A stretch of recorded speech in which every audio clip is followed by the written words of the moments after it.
Pasamos ahora a una descripción un poco más formal del análisis de componentes principales.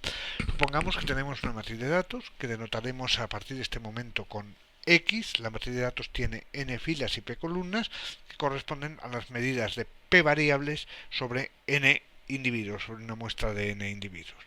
Sin pérdida de generalidad, supondremos que a las columnas de la matriz X les hemos restado su media y por tanto el centro de gravedad coincide con el origen. Veamos algunas definiciones. El análisis de componentes principales es una técnica de reducción de la dimensión en la que describimos el conjunto de variables observadas mediante un conjunto de variables más pequeños, que vamos a denominar componentes principales, y que son combinaciones lineales de las variables de partida. Las nuevas variables o componentes principales son incorreladas, es decir, no están correlacionadas y se obtienen en orden decreciente de importancia, es decir, la primera recoge la mayor parte de la información, la segunda la mayor parte de la información restante y así sucesivamente. Esperamos que solo unas pocas de esas componentes recojan la mayor parte de la información de los datos. Para la obtención de las componentes principales tenemos varios métodos diferentes que podemos consultar en la literatura. Nos vamos a utilizar el método que consiste en buscar la combinación lineal de las variables que maximiza la variabilidad. Veamos el ejemplo en dos dimensiones. Veamos la situación con un gráfico en dos dimensiones. Tenemos dos variables, x1 y x2, y tenemos una nube de puntos en dos dimensiones. Cada uno de esos puntos está caracterizado por el valor de del individuo y en la variable 1 y el valor del individuo y en la variable de 2. ¿Qué es lo que estamos buscando? Estamos buscando la combinación lineal de variables que recoge la mayor parte de la información, o lo que es lo mismo, la dirección del espacio en la que al proyectar los puntos la variabilidad, la varianza es lo más grande posible. ¿Cuál es esa dirección? Es esta dirección marcada aquí en rojo como CP1, componente principal 1. Después buscaremos otra dirección que va a ser perpendicular a la dirección anterior y que recoge la mayor parte de la variabilidad restante. En este caso, la componente principal 2, como tenemos dos dimensiones, recoge el resto de la variabilidad. Luego, vamos a tener tantas componentes principales como variables tenemos inicialmente. Esperamos que las primeras recojan la mayor parte de la información. En este caso, la componente principal 1 recoge la mayor parte de la información. Bueno, pues esta es la dirección de máxima variabilidad, que es lo que vamos a tratar de obtener. Una vez que tengamos esto, lo que vamos a hacer es eliminar los ejes iniciales que se referían a las variables iniciales y vamos a referir los puntos en términos de las componentes principales. Es decir, vamos a calcular las coordenadas de los puntos sobre las componentes principales. Bueno, a esas coordenadas, sobre esos nuevos ejes de la representación, las vamos a llamar puntuaciones sobre las componentes principales. Hemos dicho entonces que ahora vamos a referir los individuos a las nuevas variables que hemos denominado componentes principales y que eran combinaciones lineales de las variables de partida.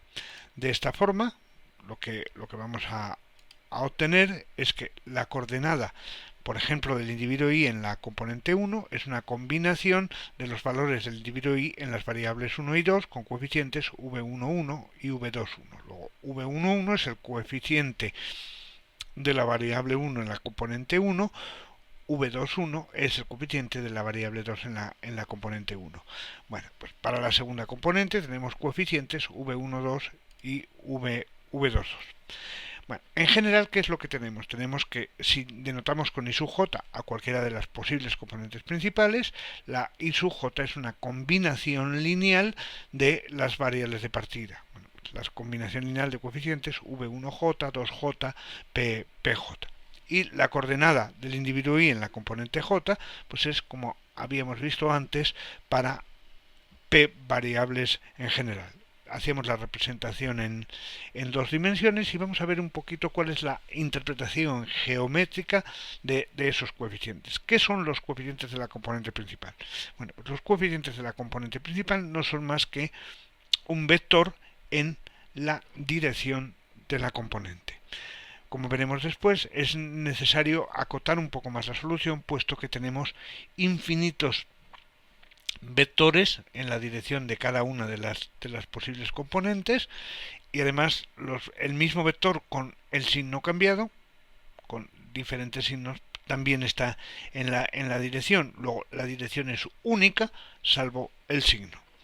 Bueno, pues expresando esto en forma matricial y para todos los individuos, tendremos un vector que recoge las coordenadas de los n individuos en la jésima componente principal, es igual a x, la matriz de datos, por el vector que vamos a llamar v sub j, que es el vector de coeficientes en la jésima componente principal. Esto es lo mismo que ya habíamos visto en la transparencia anterior. Bueno, si tenemos para todo el conjunto de datos, tenemos una matriz que llamamos I y que contiene las puntuaciones de los n individuos en las p posibles componentes principales y que escribimos como X, la matriz de datos, por V, que es una matriz que contiene en columnas los coeficientes de cada una de las p posibles componentes principales. Bueno, tenemos que buscar entonces la primera de las posibles componentes principales. La primera componente principal tiene que tener varianza máxima.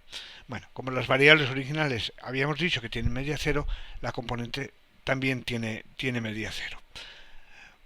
Bueno, pues entonces la varianza de la componente la calculamos como simplemente 1 partido por n por i1 transpuesta por i, donde recordamos que i1 es el vector de puntuaciones sobre la primera componente principal, que tras una pequeña operación obtendríamos de esta manera. La varianza de la primera componente principal es el vector de coeficientes transpuesto por S, donde S es la matriz de covarianzas, y por V1. Como hemos dicho que tenemos infinitas posibles soluciones para V, infinitos posibles vectores de coeficientes, vamos a tomar una de todas las posibles. ¿Cuál? Aquella que tenga, o el vector que tenga, longitud 1. De forma que la restricción que vamos a imponer es que V transpuesta por V valga 1. Bueno, pues buscamos el máximo de la cantidad anterior, de la varianza de la componente principal, sujeto a la restricción de que la longitud del vector valía 1. Introducimos el correspondiente multiplicador de Lagrange y tomando las derivadas, derivamos con respecto a V1 y obtenemos S por V es igual a lambda por V. ¿Qué quiere decir esto? Quiere decir que lambda es un valor propio de la matriz de covarianzas y V es el vector propio asociado. Como S, la matriz de covarianzas, tiene P valores propios, lambda 1, lambda P, que suponemos distintos y ordenados en orden decreciente, y teniendo en cuenta que la varianza de la componente principal, sustituyendo simplemente la ecuación, es precisamente lambda, el lambda que buscamos debe ser lambda 1, es decir, el mayor valor propio asociado a la matriz de covarianzas. Y los coeficientes de V1 son el vector propio asociado a dicho valor propio. Para la segunda componente principal hacemos lo mismo, buscamos la varianza de la componente que tiene que ser máxima, sujeto a la restricción de que la longitud de la componente principal tiene que ser 1 y además de que la componente tiene que ser perpendicular a la primera, es decir, V transpuesta 2 por V1 igual a 0. De nuevo añadimos los multiplicadores de Lagrange, derivamos con respecto a 0 para obtener una ecuación similar a la anterior. Luego, la segunda componente principal está asociada al segundo valor propio. Los coeficientes son el vector propio asociados a dicho valor propio. De esta manera tenemos que cada una de las componentes está asociada a uno de los posibles valores propios y los coeficientes son uno de los correspondientes vectores propios. Luego, las componentes principales las obtenemos de la descomposición en valores y vectores propios de la matriz de covarianzas. ¿Que queremos seleccionar componentes? Bueno, pues simplemente tenemos que las puntuaciones de las componentes son x por vq, es decir, proyectamos x sobre las primeras. Hemos calculado entonces las componentes principales a partir de la descomposición en valores y vectores propios de la matriz de covarianzas de las variables originales. Vamos ahora a medir la bondad del ajuste, es decir, la cantidad de información recogida por cada una de las componentes, o de otra manera, la cantidad de varianza absorbida por cada uno de los componentes. Si tenemos en cuenta que la varianza total de las componentes, es decir, la suma de valores propios, coincide con la varianza total, para buscar la proporción de varianza absorbida por cada componente, simplemente dividimos el valor propio correspondiente a esa componente por la suma de todos los valores propios. Si queremos las Q primeras, tendríamos entonces que dividir la suma de los Q primeros valores propios entre la suma de todos los valores propios. Antes de pasar a la interpretación de las componentes, hemos de hacer un apunte sobre las escalas de medida de las variables. Si las variables están medidas en escalas muy diferentes, deberíamos, antes de calcular las componentes principales, estandarizar dichas variables. En este caso, las componentes las calcularíamos sobre la matriz de correlaciones. ¿Cómo interpretamos los resultados de las componentes? Bueno, ya lo vimos en la explicación intuitiva de la técnica. Utilizábamos diagramas de dispersión que representan los valores de los individuos en las primeras componentes principales. Sobre este diagrama de dispersión interpretábamos las distancias en términos de similitud, de forma que podemos distinguir grupos de individuos con características similares, patrones en el comportamiento de los individuos, etc. Además, interpretamos las componentes, es decir, las variables responsables de los patrones que hemos encontrado en los individuos, a través de las correlaciones de cada una de las variables originales con las componentes principales. Bueno, en los apuntes podemos consultar cómo calculamos las correlaciones con las componentes principales. Vemos que si los vectores propios están en la matriz V por lambda elevado a un medio, son las correlaciones cuando las variables están estandarizadas. El paso siguiente consiste en seleccionar cuántas de las componentes hemos de retener para conservar la mayor parte de la información. Para esto tenemos varios métodos, incluso tenemos métodos formales basados en contrastes de hipótesis, que en este caso no utilizaremos muy a menudo, puesto que estamos viendo las componentes principales desde el punto de vista descriptivo. Utilizaremos otros tres, lo que denominamos script-plot, o gráfico de los valores propios, o gráfico de sedimentación, que veremos después.